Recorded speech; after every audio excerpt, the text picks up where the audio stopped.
กล่องประชุมใหญ่ครั้งที่3ของหน่วยพักบ้านโนนสวรรค์เมืองไซเศรษฐานครหลวงเวียงจันทน์ให้ฮู้ว่าระยะ5 ปีผ่านมา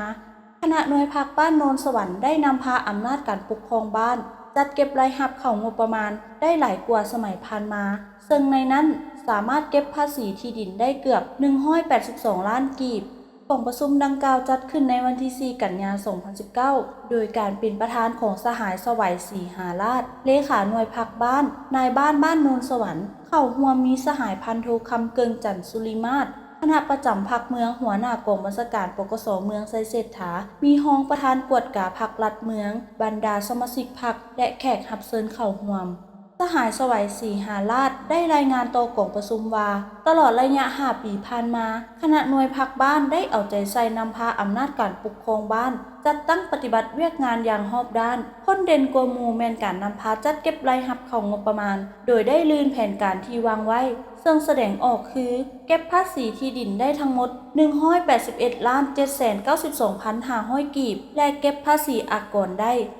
61,900,000 กีบสมเทียบใส่สมัยผ่านมาสามารถจัดเก็บรายรับได้หลายกว่าเก่าเป็นเงินจำนวน131,672,000 กีบนอกนั้นยังได้นำพาจัดตั้งปฏิบัติกองทุนพัฒนาบ้านเพื่อแก้ไขชีวิตการเป็นอยู่ของพ่อแม่ประชาชนภายในบ้านซึ่งมีสมาชิกกองทุนทั้งหมด337 คนสามารถจัดเก็บเงินทอนได้660 กว่าล้านกีบและมาฮอดปัจจุบันเห็นว่าเศรษฐกิจของบ้านมีการขยายตัวอย่างต่อเนื่องเป็นต้นแมนการก่อสร้างที่อยู่อาศัยมีครอบครัวที่มีรายรับปานกลางจำนวน245ครอบครัวเฉลี่ยรายรับ